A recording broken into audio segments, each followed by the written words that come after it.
एकादशी और भीमसेनी एकादशी क्यों कहते हैं, आइए वो जानते हैं। एक बार सारे पांडव धर्मराज युधिष्ठिर, अर्जुन, नकुल, सहदेव श्री व्यास जी के पास गए और उन्होंने कहा, व्यास जी हम आपके पास एक शिकायत लेके आए हैं।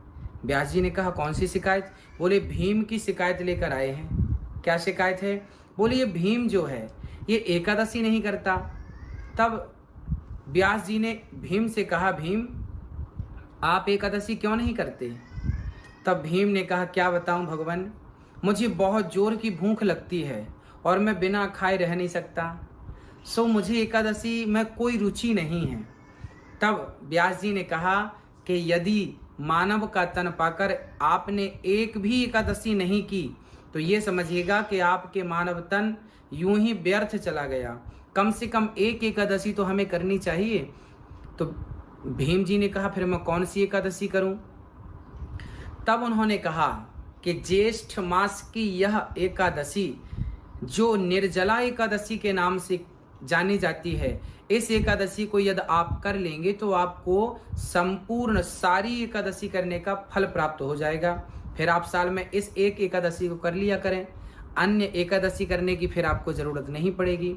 भीम ने कहा, ठीक है, यदि ऐसी बात है तो मैं एकादशी करता हूँ। उस दिन भीम सुबह से शाम तक भगवान के चिंतन में इतने मस्त हो गए कि उन्होंने कुछ नहीं खाया और प्रेम पूर्वक कृष्ण का चिंतन करते, नारायण का चिंतन करते करते भीम जी ने उस एकादशी को किया। इसलिए इस एकादशी को भीमसेनी एकादशी भी कहा जाता है, क्योंकि भीम जी ने इस एकादशी का प्रारंभ किया था।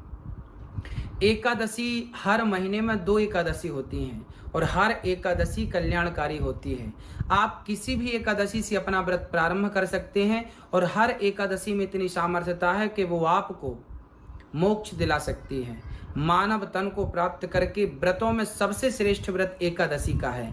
इसलिए हम सभी परिवार में सभी लोगों को, यदि कोई बुजुर्ग है तो उसको छोड़कर, बच्चे हैं उनको छोड़कर, यदि सामर्थ्यता है तो हम सभी को रोज हर महीने की हर एकादशी का पालन करना चाहिए।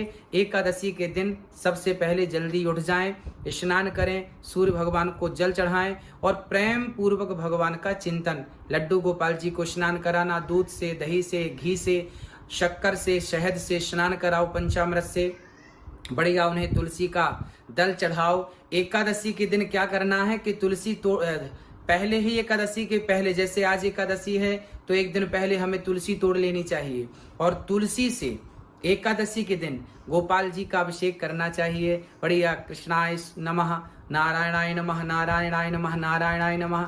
आप इस प्रकार से भगवान को पुष्पों की पंखुड़ी से भी अभिषेक कर सकते हैं। आप पंखुड़ियां तोड़ लें और नारायणाय नमः गोपाल जी को चढ़ाएं और प्रेम पूर्वक कीर्तन करें, श्रीमन नारायण नारायण का कीर्तन करें। पूरे घर के लोग कीर्तन करें, प्रेम से, भाव से कीर्तन में झूमें और लोगों को भी कीर्तन कराएं और लोगों को भी कीर्तन करने की प्रेरणा दें। और इस प्रकार एकादशी पूर्ण होने पर द्वादशी के दिन अर्थात दूसरे दिन चावल जरूर खाएं। दूसरे दिन चावल खा के ही एकादशी का व्रत पूरा करना चाहिए। एकादशी के दिन चावल नहीं खाना चाहिए, पर द्वादशी के दिन चावल खा के ही व्रत को पूरा करना चाहिए। त्रयोदशी लगने के पूर्व ये संपूर्ण एकादशी की महिमा आपको सुनाई गई। अधिक से अधिक कीर्तन, भगवान से सच्चा प्रेम ही सच्चा व्रत है। आप सभी को एकादशी की पुनः शुभकामनाएं। जय श्री कृष्णा, जय श्री राधे।